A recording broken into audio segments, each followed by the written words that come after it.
Real Madrid ছেড়ে দিল Carlo আনচেলত্তিকে। Champions league থেকে বিদায়, কোপা দেল রে ফাইনালে হার, সুপার কাপেও হার। বাকি থাকলো লা লিগা আর ফিফা ক্লাব ওয়ার্ল্ড কাপ। কিন্তু লা লিগাতেও বার্সেলোনার থেকে পিছিয়ে আছে। কোপা দেল রে ফাইনালে বার্সেলোনার কাছে হারের পর মাদ্রিদের কোচ বদল নিশ্চিত হয়েছে। হয়তো ক্লাব ওয়ার্ল্ড কাপের আগেই রিয়াল মাদ্রিদ ছেড়ে দিবে কার্লো আনচেলত্তিকে। এখন দেখার রিয়াল মাদ্রিদ কাকে কোচের পদে বসায়। টপ লিস্টে আছে জাভি আলোনসো আর জুর্গেন ক্লপ। মাদ্রিদ এই দুইজন কোচের সাথেই যোগাযোগ রেখেছে। লেভারকুসেনের কোচ জাভি আলোনসোকে অফার দিয়েছিল অনেক আগেই। তবে ভিতরে ভিতরে লিভারপুলের প্রাক্তন কোচ ক্লপের সাথেও যোগাযোগ রেখেছে। রিয়াল মাদ্রিদের প্রেসিডেন্ট পেরেজ মনে করে এই দুইজন কোচ মাদ্রিদের জন্য পারফেক্ট হবে। জার্মানির ক্লপকে নিয়ে আলাদা করে কিছু বলার নেই। লিভারপুলকে 30 বছর পর প্রিমিয়ার লিগ জিতিয়েছিল, আবার চ্যাম্পিয়ন্স লিগেও 3বার ফাইনালে তুলেছিল লিভারপুলকে, যার মধ্যে একবার জিতেছিল। ক্লপের কাছে চ্যাম্পিয়ন্স লিগের অভিজ্ঞতা ভালোই আছে, যেটা রিয়াল মাদ্রিদে কাজে লাগবে। আবার লিগ ফুটবলেও ভালো পারফরমেন্স দিয়েছে ক্লপ। জার্মানিতে থাকার সময় বরুসিয়া ডর্টমুন্ডকে নিয়ে বায়ার্ন মিউনিখের মতো দলকে চাপে রাখত। আবার ইংল্যান্ডে এসে পেপ গুয়ার্দিওলার ম্যানচেস্টার সিটিকেও একমাত্র ক্লপ টক্কর দিত। এমনকি পেপ গুয়ার্দিওলাকে হারিয়ে লিগও জিতেছিল। রিয়াল মাদ্রিদ মনে করে চ্যাম্পিয়ন্স লিগে কামব্যাক করতে আর লা লিগাতে বার্সেলোনাকে টক্কর দিতে হলে ক্লপের মতো অভিজ্ঞ কোচ দরকার। জুর্গেন ক্লপ যদি রিয়াল মাদ্রিদের কোচ হয়, তাহলে বার্সেলোনা আর রিয়াল মাদ্রিদ দুই দলেই জার্মানির কোচকে আমরা দেখতে পারবো। এদিকে রিয়াল মাদ্রিদ গত বছর থেকেই টার্গেট করে আছে বায়ার্ন লেভারকুসেনের কোচ জাভি আলোনসোকে।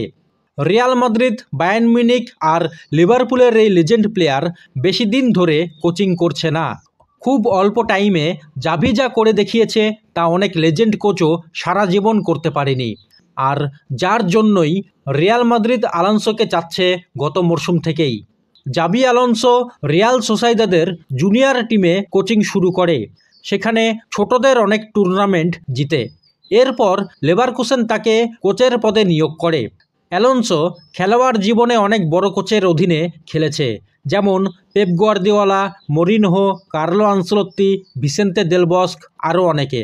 আবার জাভি আলোনসো ছিল খুবই বুদ্ধিমান খেলোয়াড়, তাই তিনি সেই সব কোচদের থেকে অনেক কিছু শিখেছেন।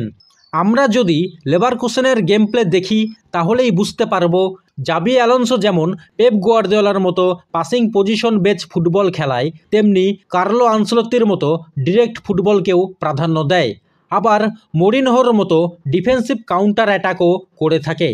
মোট কথা, জাভি আলোনসো অনেকগুলো লেজেন্ড কোচের গেম প্লে মিশিয়ে নতুন ধরনের মডার্ন ফুটবল তৈরি করেছেন।